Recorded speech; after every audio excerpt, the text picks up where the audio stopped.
মালদা জেলা পরিষদ cup 2024 football tournament শুরু হলো মালদার হরিশ্চন্দ্রপুর 2 নম্বর ব্লকের মাটিয়ারি ফুটবল ময়দানে। বৃহস্পতিবার মালদা জেলা পরিষদের 17 নম্বর আসনের সদস্য রশিদন নেশার উদ্যোগে জেলা পরিষদ কাপ আয়োজন করা হয়, যার আনুষ্ঠানিক উদ্বোধন করেন রাজ্যের মন্ত্রী তাজমুল হোসেন। এছাড়া উপস্থিত ছিলেন মালতীপুরের বিধায়ক আব্দুর রহিম বক্সী, জেলা পরিষদের সভাধিপতি দীপিকা বর্মন ঘোষ, জেলা তৃণমূলের সাধারণ সম্পাদক জাহির উদ্দিন বাবর সহ অন্যান্যরা। মালদা জেলা পরিষদ কাপ 2024 আমরা এটা আজকে করছি। মানে এই খেলাতে আমাদের জেলা পরিষদের সহযোগিতায় আমি জাহির উদ্দিন বাবর সাধারণ সম্পাদকের উদ্যোগ এই খেলাটা আমরা করছি। প্রথম পুরস্কারটা আমাদের আছে 91,000 টাকা এটা, এবং দ্বিতীয় পুরস্কার হচ্ছে 41,000 টাকা। যারা দর্শক প্রথমে মাঠে এসছে তাদের উৎসাহিত করার জন্য একটা সাইকেল লটারির মাধ্যমে তাদের দিলাম, এবং আমরা প্রায় 1000 খানেক কম্বল সাধারণ গরিব মানুষের দুস্থ মানুষের মধ্যে আমরা বিতরণ করলাম।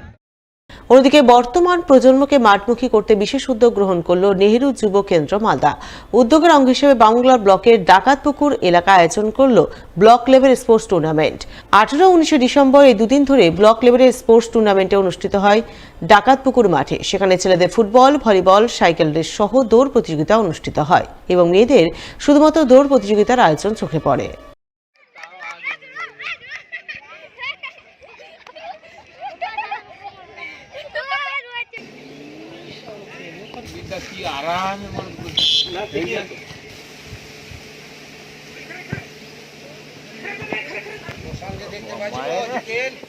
মালদার ইংরেজ বাজার ব্লকের নরহাট্টা জিএস হাই স্কুলের পরিচালন সমিতির Kumar Das Memorial friendship cricket tournament শুরু হলো বৃহস্পতিবার, চলবে শুক্রবার পর্যন্ত।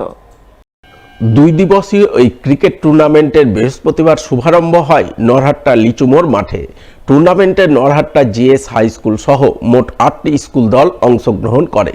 প্রথম দিন নকআউট পর্যায়ের খেলা অনুষ্ঠিত হয় এবং সেমিফাইনাল ও ফাইনাল পর্বের খেলা অনুষ্ঠিত হবে শুক্রবার।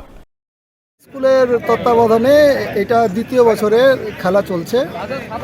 আমরা 8 দলীয় টুর্নামেন্ট করছি, 8টা স্কুল নিয়ে আমাদের আজকের টুর্নামেন্ট 2 দিবসের খেলা। আজকে নকআউট পর্যায়ের খেলা হবে। আজকে যে টিমগুলো জিতবে আগামীকাল সেমিফাইনাল এবং ফাইনাল হবে। প্রাক্তন শিক্ষক গত 1 মাস আগে মারা গেছেন, তার স্মৃতির উদ্দেশ্যে আমরা এই টুর্নামেন্টের নাম রেখেছি সুমিত কুমার। তো ওনার স্মৃতিতেই আমরা টুর্নামেন্টের আয়োজন করেছি। পুরাতন মালদা পৌরসভার বাচামারি হালদারপাড়া চরক মাঠে 3 দিনব্যাপী বাউল উৎসব শেষ হল বুধবার। শেষ দিনে আসর মাতালের উত্তর ও দক্ষিণবঙ্গ থেকে আগত প্রখ্যাত বাউল শিল্পীরা। বছর পরে এই মহামিলন হবে যদি আমার হয়।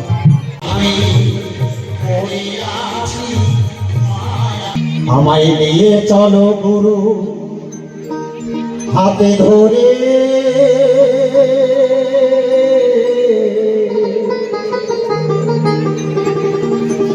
আমি পড়ে আছি মায়ার সংসারে। কে মায়া কে বাজে আমার ভাবে না শুধু অন্তরে, পড়ে আছি মায়ার সংসারে, পড়ে আছি মায়ার সংসারে।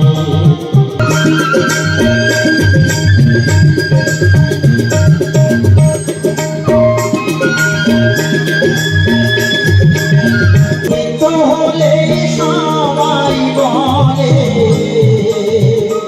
আপন বেঁচে লাগি ঘরে,